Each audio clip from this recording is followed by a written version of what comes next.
Well, it happens that J.D. Vance was being interviewed there with Theo Von as Elon Musk and Donald Trump were having their massive feud on X. Of course, he was asked about it. It was happening as he was on his way to the interview, and this is his explanation at that early stage about why Elon had a meltdown. Elon's new to politics, right? So his businesses are being attacked nonstop. They're literally like firebombing some of his cars. And by the way, we're looking into a lot of this stuff. I mean, some of that stuff we're looking into is an act of terrorism at the Department of Justice, because I think it is an act of terrorism. So I think part of it is this guy got into politics and has suffered a lot for it. But I mean, and I get the frustration there, and I get the frustration that, I mean, look, Congress, you got the spending bill. But the main purpose of the bill is not actually spending or cutting spending, though it does cut a lot of spending. The main purpose of the bill is to prevent the biggest tax increase. But I understand, like, it's a good bill. It's not a perfect bill. Like the process in D.C., if you're a business leader, you probably get frustrated with that process because it's more, bureaucratic. It's more slow moving. Yeah. So I think there's just some frustrations there. But I really, man, I think it's a huge mistake for him to go after the president like that. And I think that if he and the president are in some blood feud, most importantly, it's going to be bad for the country. But I don't think it's going to be good for Elon either. Alex, what's been the fallout? Will Elon ever be trusted again after that meltdown? I do not think that Elon will be trusted again. I mean, you're hearing stories, too, of Elon assaulting cabinet members that had Secret Service, detail with him at the time, and he's not getting in trouble. And, there's been allegations that he was supposedly potentially on some sort of therapeutic ketamine at the time of these tweets. And listen, if you really look at Elon Musk, I like Elon Musk, and honestly, I'm actually agree with him that there's probably a little too much bloat in this bill. But at the same time, Elon Musk called out Donald Trump, and I think that he needs to publicly apologize and try to hop back on the Trump train, because him beefing with Donald Trump is a proposition that I think will only be a hindrance to his success in the future for Elon to continue to fight with Donald Trump.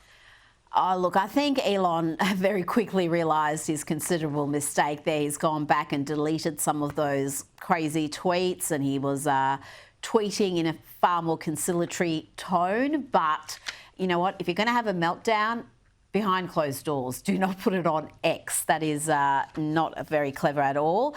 Now, you've been up to mischief again, Alex. I know how much you enjoy Pride Month. You talked about that earlier. Here you are spreading the joy at a city council meeting.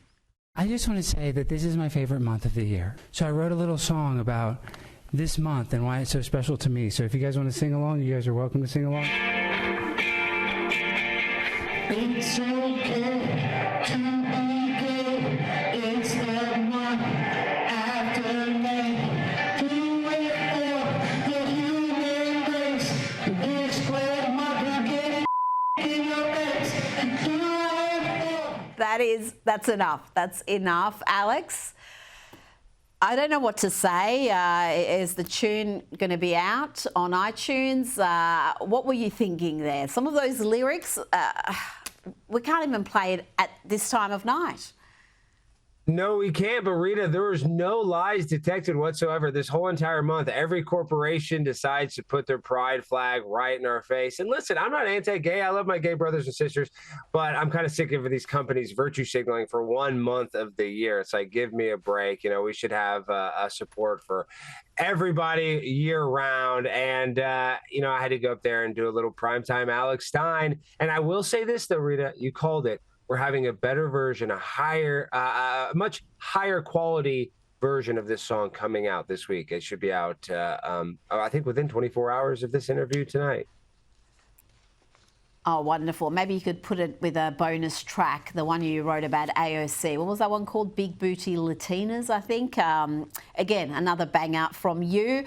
Now, before you go, those crazy LA riots have spread to Texas, the great state of Texas. Well, they're not riots there yet. They're just a protest. A few dozen confused souls have showed up in Austin, which is barely Texas anyway these days. But they refused to explain their position when Owen Schroyer showed up. I would just think if you're out here for a cause, you'd be able to talk about it, and none of you can. Why don't you just wait? None of you can. Why don't you just wait? All right, that's what we're all here for. I've been just shut up like everybody else and chill out, all right? Okay. You're agitating everyone. I'm asking a basic question. Shut up. Do you believe Leave it in free alone. speech? Yes, I do. But there's a time and a place. Read the room, It's called bro. the United States of America anytime I want. Read the room, Alex. What do you think about these protests, and are they going to take hold in Texas?